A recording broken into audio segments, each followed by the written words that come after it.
La democracia no es lo mismo que la libertad. Hoy en día se oye mucho la palabra democracia. Donald Trump está destruyendo la democracia en Estados Unidos. Joe Biden está destruyendo la democracia en Estados Unidos. Cada vez que nos damos la vuelta nos están diciendo que la democracia está siendo destruida por esto o aquello. En los Estados Unidos, Canadá, el Reino Unido, Alemania, Corea del Norte, bueno. Ellos no tienen ninguna democracia que destruir, ¿verdad? Se me olvidaba. No solo se está destruyendo la democracia en todos nuestros países antes democráticos, sino que se está destruyendo en países que nunca han tenido democracia, o que no la tenían antes de adquirirla recientemente. Todos nosotros, los países democráticos, también tenemos que ser los responsables de mantener la democracia en el resto del mundo. Como si la falta de democracia, o la pérdida de democracia, se nos fuera a pegar de alguna manera, o se nos fuera a contagiar como una especie de enfermedad infecciosa. Debemos acabar con la no democracia antes de que se extienda, porque cuantos más países no sean democráticos, más probable será que nosotros, Estados Unidos y Canadá, y cualquier otro lugar libre, acabemos derribados y desmoronados. Muy parecido a lo que ocurre cuando tienes una manzana mala en una cesta llena de otras manzanas buenas. El resto de las manzanas se echarán a perder. Pero aquí está el problema, la libertad se confunde con la democracia. Un país democrático no es necesariamente un país libre. Y aunque no conozco ninguno de ellos, no creo que un país libre necesite ser democrático. En realidad, lo único que se necesita es una constitución fuerte. Una constitución fuerte y medios fuertes para protegerla.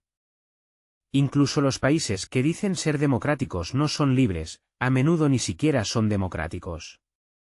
Tomemos como ejemplo la antigua RDA, la República Democrática Alemana, Alemania del Este.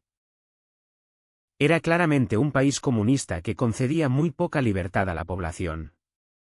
Aunque técnicamente la RDA celebraba elecciones, estas eran más simbólicas que democráticas, ya que servían para legitimar la autoridad del partido gobernante, en lugar de ofrecer una verdadera elección y representación al pueblo. Su gobierno era complejo, como la mayoría de los gobiernos, y aunque un país se precie de ser una democracia, a menudo dista mucho de serlo, al menos de lo que la población cree que es la democracia. No pretendo ni por asomo saber lo que la gente de a pie piensa que es la democracia, pero dudo que estuviera muy lejos de la realidad si dijera que la mayoría de la gente define la democracia como la libertad del pueblo para elegir a sus dirigentes, normalmente mediante el voto popular. Pero parece ser mucho más complicado que eso. Debemos responder a preguntas sobre la definición de voto popular, preguntas, en Estados Unidos, sobre el colegio electoral, preguntas sobre quién puede votar, y quién puede ser candidato, y quién no, y si ese voto se administra de forma legal y justa. Estas consideraciones mencionadas aquí son solo una gota en el mar, y es esencial contemplarlas antes de entender exactamente qué es la democracia. ¿Y por qué siempre se confunde la democracia con la libertad?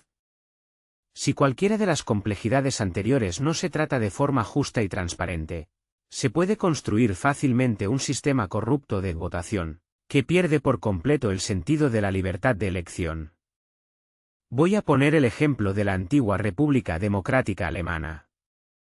En ese país, que se autodenominaba democracia, el Partido Socialista Unificado de Alemania, o sea el Partido Comunista gobernante, tenía el monopolio del poder y controlaba férreamente el proceso electoral. Los partidos de la oposición no estaban autorizados y el Partido Socialista Unificado de Alemania predeterminaba de hecho el resultado de las elecciones. El voto tampoco era realmente secreto, ya que el gobierno podía vigilar y castigar a quienes no apoyasen al régimen. Además, solo los candidatos del Frente Nacional, liderado por el Partido Socialista Unificado de Alemania, podían presentarse a las elecciones, lo que garantizaba que el partido gobernante mantuviera el control del gobierno. Volvamos a una sociedad democrática libre. Suponiendo que la población se decidiera por un líder en una votación libre y sin corrupción, no hay ninguna garantía de que el líder elegido haga nada de lo que prometió para asegurar su elección. ¿Es eso libertad? Por otra parte, ¿y si el pueblo quiere un líder corrupto? ¿O un líder que creen que hará lo correcto por ellos, y no prestan ningún tipo de atención o reflexión al método que utilizará el líder para cumplir sus promesas? ¿Y si la mayoría del pueblo quiere un dictador fascista, después de todo, Hitler fue elegido por votación, o quiere un gobierno comunista, o, más cerca de nosotros, quiere votar por el socialismo, perdiendo así muchas de las libertades que tenía antes? Vamos a hablar ahora de Ayn Rand, autora y filósofa de principios y mediados del siglo XX. Es famosa por libros como El manantial y La rebelión de Atlas. Aquí una cita de uno de los fervientes seguidores de Rand, Leonard Piekov, que sin duda refleja su propia filosofía. La democracia, en resumen, es una forma de colectivismo que niega los derechos individuales. La mayoría puede hacer lo que quiera sin restricciones. En principio, el gobierno democrático es todopoderoso.